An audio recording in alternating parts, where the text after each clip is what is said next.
नमस्कार मंडळी. तर नाश्त्याला काय करू हा विचार करतच होते, तोपर्यंत आठवलं की रात्रीच्या शिळ्या चपात्या उरलेत. तर मग चमचमीत आपण आज तुकडे बनवून घेऊयात. तर ह्या चपात्या मी बारीक केलेल्या आहेत. तर ह्या हाताने बारीक केलेल्या नाही, तर ही मिक्सरमध्ये बारीक करून घेतलेलं आहे. एकटीच करायला असल्यामुळे कधी कधी असे शॉर्टकट घेत असते मी.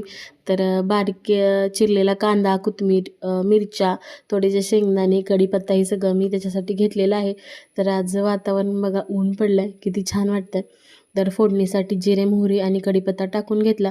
त्यानंतर त्याच्यात मिरची टाकली आणि व्यवस्थित भाजून घेतली.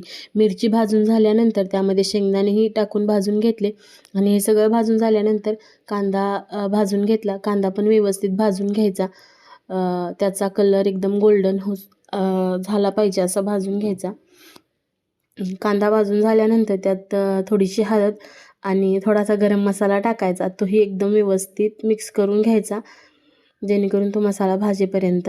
आणि हे सगळं भाजून झाल्यानंतर जे बारीक करून ठेवलेले चपात्याचे तुकडे होते ते त्यामध्ये टाकून एकदम मिक्स करून घ्यायचं. आणि शेवटला त्यात एक लिंबू कट करून त्यात पिळून घ्यायचा. लिंबू आणि तुकड्याची टेस्ट इतकी छान लागते ना, खरंच खूप छान लागते.